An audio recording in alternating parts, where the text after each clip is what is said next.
Kebakaran di Los Angeles yang melanda sejak Selasa 7 Januari 2025 hingga kini belum bisa dipadamkan sepenuhnya. Alih-alih padam, kebakaran justru semakin membesar dan meluas. Lantas kenapa ini bisa terjadi? Para ilmuwan di University of California, Los Angeles menjelaskan sulitnya mengendalikan kebakaran di Los Angeles dan penyebab kebakaran kian meluas.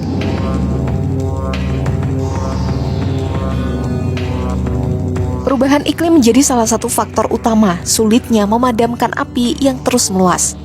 Menurut mereka, faktor ini berkontribusi sekitar 25% terhadap kebakaran di Los Angeles. Semua ini bermula ketika musim panas dimulai pada Juni hingga September 2024 lalu. Dalam 2 kali musim dingin, Los Angeles tercatat mengalami hujan yang lebih banyak dibandingkan musim dingin yang disebabkan oleh perubahan iklim. Hujan mendorong pertumbuhan rumput dan semak belukar. Akhirnya saat musim panas vegetasi ini pun mengering parah. Kondisi tersebut menyebabkan rumput dan semak belukar mengering, sehingga memungkinkannya menjadi lingkungan yang berisiko tinggi terhadap kebakaran. Selain itu, awal musim hujan yang sangat terlambat juga semakin memperburuk kekeringan.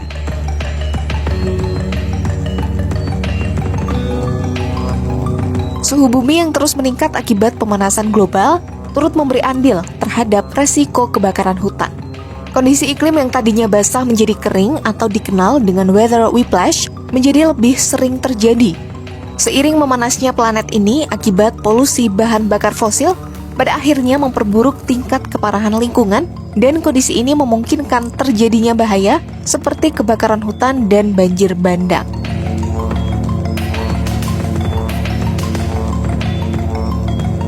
Kondisi lingkungan dan vegetasi yang mengalami kekeringan parah saja sudah cukup menyebabkan kebakaran.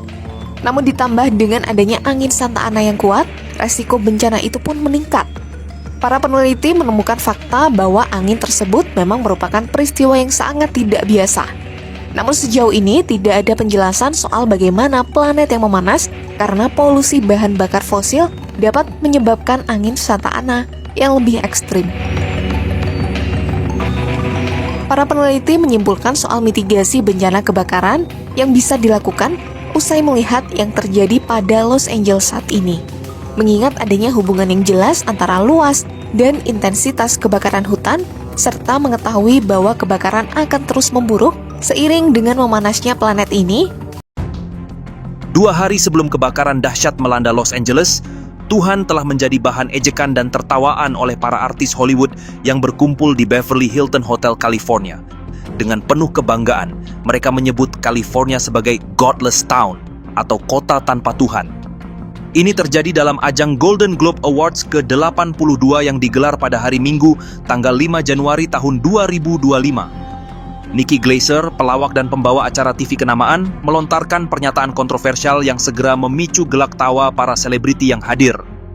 Julukan kota tanpa Tuhan yang dilontarkan Nikki Glaser itu bermula dari sebuah polling bertajuk Globe's Leaders yang mengajukan satu pertanyaan mendasar. Apakah Tuhan pencipta alam semesta? Hasilnya mencengangkan, tidak ada satupun selebriti yang hadir di sana memberikan jawaban bahwa Tuhan adalah pencipta alam semesta. Sambil tertawa lepas, layaknya seorang pelawak yang baru saja menyampaikan punchline terbaiknya, Glaser berkata, "Hahaha, tidak mengejutkan di kota tanpa Tuhan ini, ruangan jadi gemuruh saat Tuhan tidak ada yang memilih." Kalimat sarkasme yang dilontarkannya ini segera disambut dengan gelak tawa dari seluruh ruangan. Tawa itu bukan sekadar ekspresi humor, tetapi mencerminkan pandangan dunia sekuler yang sangat mengakar di industri hiburan modern. Para selebriti tertawa, Nikki Glaser tertawa, dan tanpa mereka sadari, tornado api juga tertawa, dan Los Angeles pun menghadapi sebuah bencana yang sama sekali tidak lucu. 2 hari kemudian, kobaran api yang ikut tertawa bersama mereka meluluh lantakkan kawasan elit dan menyisakan kehancuran yang begitu dahsyat. Seperti monster mitologis yang marah, api yang ganas melahap setiap sudut yang dilaluinya.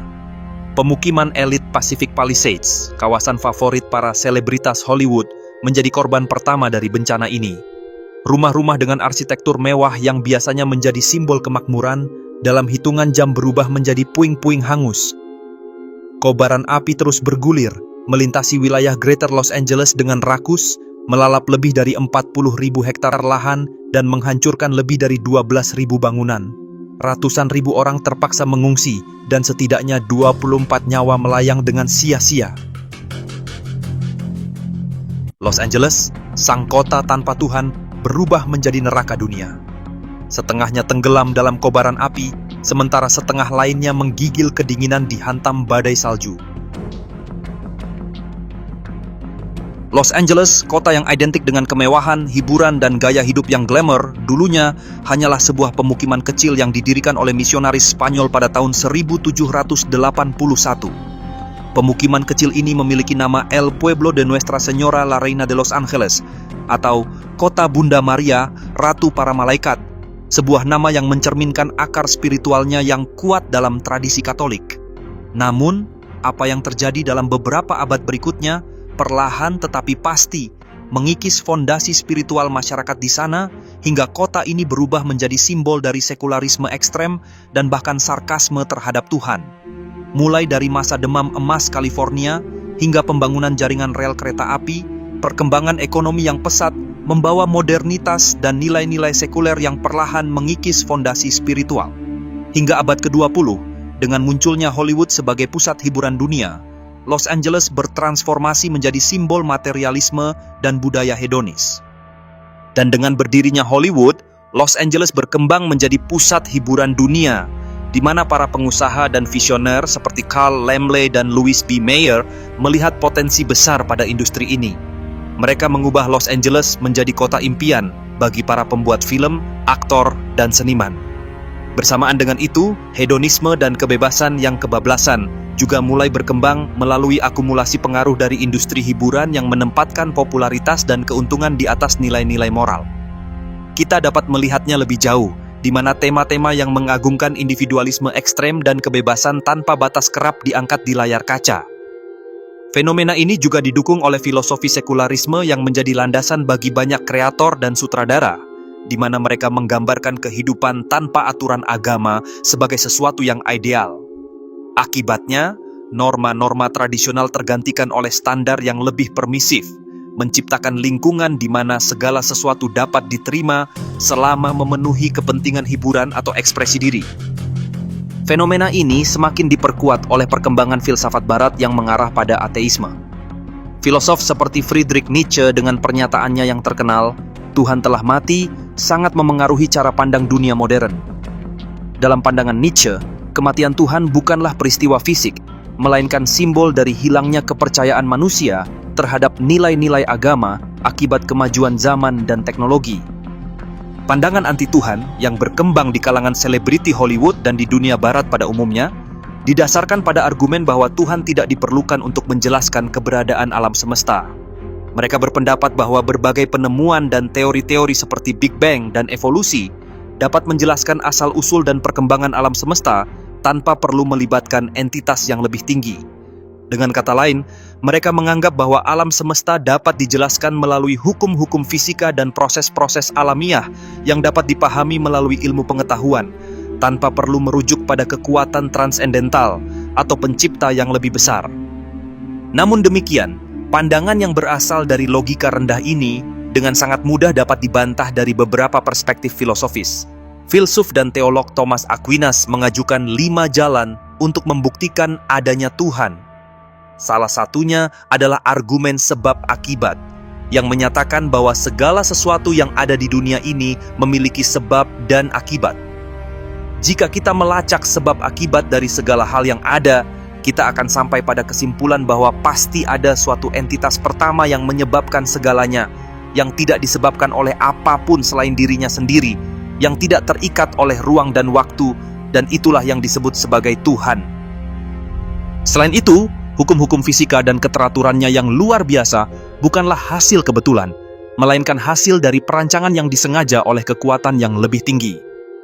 Oleh karena itu, pandangan ini sejatinya dapat dibantah dengan logika yang sangat sederhana, bahwa sesuatu yang ada tidak mungkin muncul dari ketiadaan. Alam semesta dengan segala kompleksitas dan keteraturannya menunjukkan adanya sebuah desain yang cerdas. Dan filsafat klasik dan teologi menyebut argumen ini sebagai prinsip sebab akibat atau kausalitas. Terlepas dari semua argumen mereka yang mudah dibantah, anehnya, meskipun nilai-nilai internal Hollywood bertentangan dengan nilai-nilai spiritual, banyak masyarakat dunia, termasuk Indonesia, yang tetap mengidolakan para artis, selebriti, dan produk budaya dari kota ini. Secara psikologis, fenomena ini dapat dijelaskan oleh daya tarik citra kemewahan, kesuksesan, dan kebebasan yang kerap dipromosikan oleh industri hiburan. Hal ini semakin nyata, di mana sosial media dan film-film Hollywood menciptakan fantasi yang membuat banyak orang merasa bahwa mereka dapat melarikan diri dari realitas kehidupan sehari-hari. Sementara itu, secara sosiologis fenomena ini juga mencerminkan efek dari kolonisasi budaya, di mana masyarakat dari negara berkembang cenderung mengagumi budaya dari negara maju yang dianggap lebih superior. Parahnya, kekaguman ini justru tidak disertai dengan pemahaman kritis terhadap nilai-nilai yang terkandung di dalamnya, yang sebenarnya malah bertentangan dengan budaya lokal yang religius.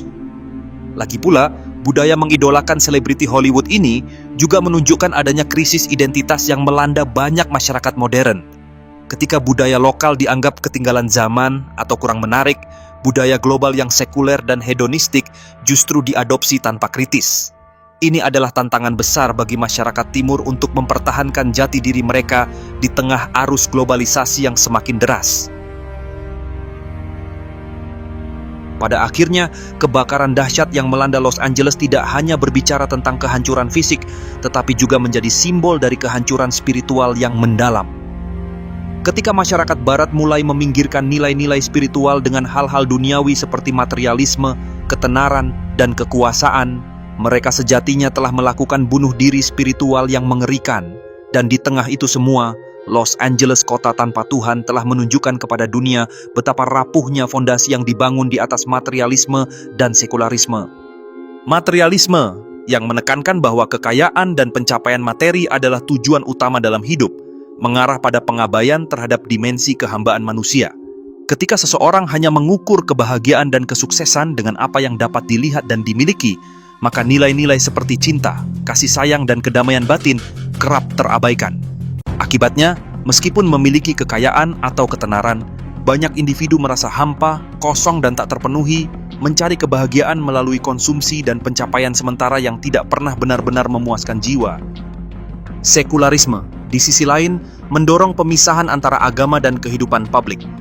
Dalam masyarakat yang sekuler, nilai-nilai moral dianggap relatif, dan kebebasan individu dianggap lebih penting daripada tanggung jawab terhadap kebaikan bersama.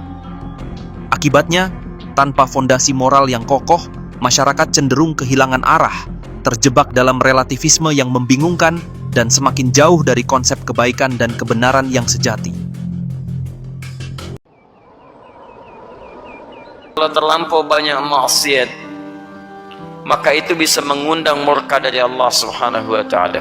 Kalau kami ingin datangkan hukuman pada satu negeri, maka tandanya banyak kemaksiatan dibuat di negeri itu. Kalau orang sudah banyak maksiat, artinya Anda dengan sendirinya mengundang azab Allah Subhanahu wa Ta'ala. Karena itu, hati-hati teman-teman sekalian. Longsor, gempa, banjir, tsunami, gitu ya. Itu bisa sumbernya dari sini. Jadi kalau orang sudah meninggalkan ini, insya Allah hilang. Musibah, bencana, gempa dan sejenisnya tidak akan terjadi kecuali diundang. Bahasa agamanya, bahasa Qur'annya, musibah itu datang karena diundang oleh manusia. Apa penyebab datangnya musibah? Saya tidak bahas melalui ilmu teknologi, tapi saya mencoba memperjelaskannya dari Al-Quran sebagai sumber ilmu pengetahuan umat Islam. Ini tidak ada hubungan dengan geologi. Ini hanya pedoman buat orang beriman. Kalau Bapak percaya, berarti Bapak termasuk orang beriman. Kalau Bapak bilang tidak ada hubungannya, berarti Bapak pura-pura beriman. Apa landasannya? Silahkan buka Al-Quran, surah Al-Imran ayat 112. Setidaknya dalam Al-Quran itu didapati informasi ada 4 penyebab datangnya musibah yang menyebabkan sebab datang bencana alam ini. Undangan itu datang gara-gara apa? 1, kata Al-Quran, yakfuruna bi ayatillah. Mereka kufur terhadap ayat-ayat Allah. Mereka dustakan ayat-ayat Allah. Menurut orang Islam ada 2 ayat Allah. Ayat tertulis dan ayat tercipta. Ayat tertulis Al-Quranul Karim, ayat tercipta lingkungan alam. Bagaimana sikap manusia khususnya bangsa Indonesia terhadap ayat-ayat Allah? Coba ngaku beriman, ngaku ketuhanan yang Maha Esa, bahkan ditulis, dideklarasikan dalam Undang-Undang Dasar Republik Indonesia. Konstitusi kita mengakui dengan rahmat Allah yang Maha Kuasa. Atas berkat rahmat Allah kita merdeka. Tapi apa kelakuan bangsa Indonesia? Azan, pembacaan ayat suci di Quran dianggap mengganggu. Coba Al-Quran, katanya kita umat beragama, katanya kita percaya kepada Tuhan yang Maha Esa. Kok bisa-bisanya pengajian mengganggumu? Kok bisa-bisanya suara azan membuat kau risih? Gimana Allah tidak marah? Hasilnya bilang, kan dia tahu itu jadwal. Namanya juga jangan terlalu keras. Ya namanya panggilan pasti dikeras. Allahu Akbar, Allahu Akbar. Ya namanya panggilan pasti dikeraskan. Kalau dikecilkan, bukan namanya panggilan, Pak, si bicie. Dasar dipanggil, dasar. Nah, itu baku bici namanya itu.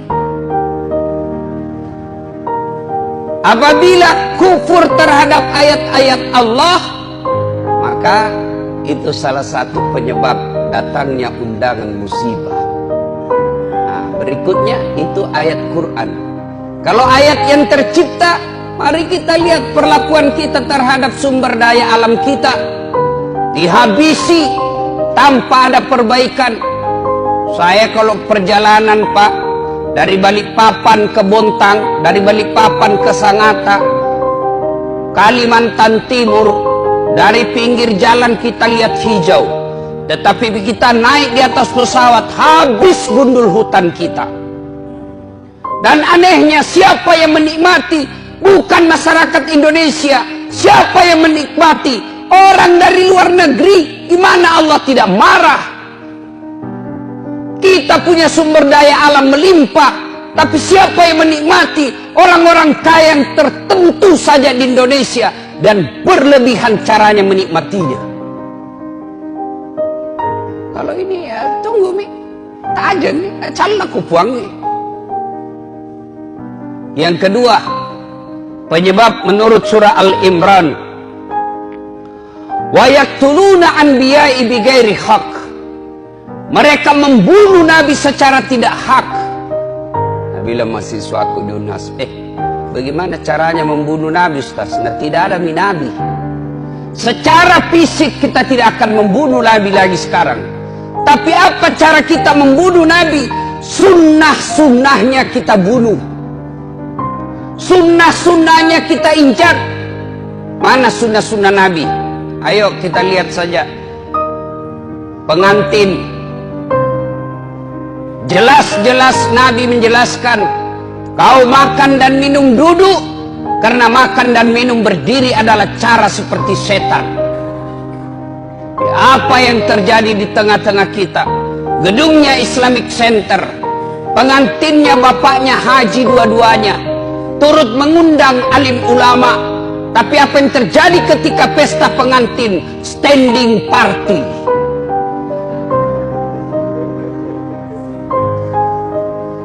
Dan kita bangga dengan itu.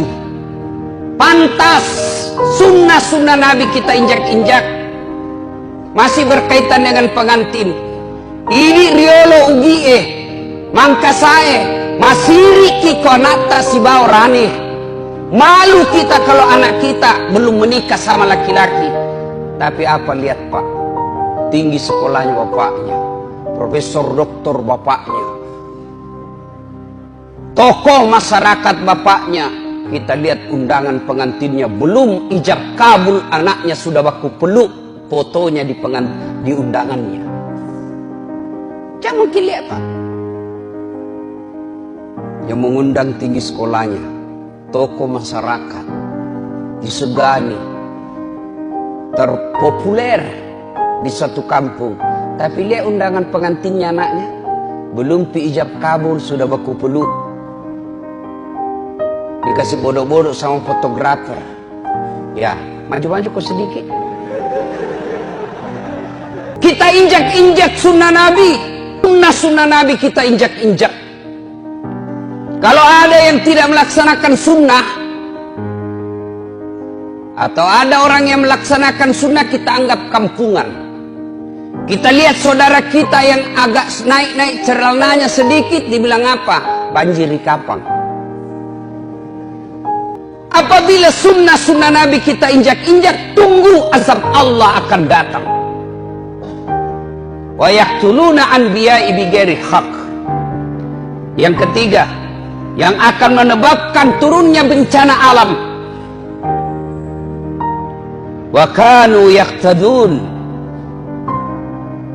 Mereka telah melampaui batas. Terlewat-lewat nih Pak. Ya makin. Agama Islam mengajarkan amar ma'ruf nahi mungkar. Dan siapa yang punya tugas? Ulama, para mubalik. Tapi bagaimana kelakuan kita terhadap ulama? Bagaimana kelakuan kita kepada mereka yang melaksanakan amar ma'ruf? Mereka yang tulis la ilaha illallah dianggap teroris. Mereka yang menulis la ilaha illallah dianggap anti NKRI. Masa kalimat tiada Tuhan selain Allah kita takut? Dan siapa yang lakukan itu? Orang Islam sendiri. Anda yang lakukan kriminalisasi itu bukan non-muslim, orang non-Islam, kita masih bisa tolerir. Kenapa? Tidak mengerti. Islam sendiri, salatnya selalu mengucapkan la ilaha illallah, tapi takut dengan kalimat Allah, takut kalimat tauhid. Gimana caranya? Disebut terlewat-lewat. Mana ada kasihan itu ulama pegang senjata? Mana ada itu ulama mengajarkan rongrong NKRI? Yang justru kita teror adalah yang mengajarkan amar ma'ruf nahi mungkar. Tapi para koruptor, coba kita lihat kelakuan negara terhadap koruptor. Saudi Arabia, koruptornya pancung, potong tangannya, potong kepalanya. Di Indonesia apa yang terjadi? Koruptor potong masa tahanan. Ini kan keterlaluan namanya. Terlewat-lewat mako. Marah Allah. Dan yang keempat, penyebab turunnya musibah di muka bumi ini, kata Allah menurut Al-Imran ayat 112. Dzalika bima adzau. Mereka berbuat zalim secara terang-terangan. Mereka berbuat dosa secara terang-terangan. Sekarang dosa sudah tidak dianggap lagi sebuah malu. Beberapa kali saya masuk warung kopi, karena ajak teman saya ngajak, oke lah, nanti dibilang ki sombong kalau diajak tidak datang. Saya datang, miris hati saya. Kok ada Bugis Makassar, budaya kita siri, budaya kita Matandre siri, kok ada perempuan tidak malu-malunya merokok di depan umum. Yang membuat saya miris, merokok di depan umum karena dia pakai jilbab. Dan itu kita anggap biasa. Ini kan sudah terlewat-lewat. Kita orang Bugis Makassar, makundraye ipakalepi, makundraye matandre onronna. Tapi kok bisa-bisanya pakai jilbab dengan rapi di depan laki-laki, orang banyak meliriknya, dia santai dan merasa tidak malu merokok di depan umum pakai jilbab. Ini yang disebut zalika bima azau. Mereka berbuat zalim secara terang-terangan. Belum lagi pembuat dosa, dosa zina secara terang-terangan. Mereka secara terang-terangan membuat komunitas, tidak malu deklarasikan dirinya. Riolo makadete oma siri-siri ko mapigau salah. Sekarang apa dia bilang? Biasa nih. Dulu kalau ada perempuan hamil diusir dari kampungnya, masuk kok upaka siri kasih kampung. Bapak rela dia buang anak gadisnya untuk apa? Karena dianggap membuat aib buat keluarga. Sekarang apa? Nyata-nyata hamil 7 bulan pesta besar-besaran. Kejadian-kejadian seperti ini itu yang membuat azab Allah cepat datang.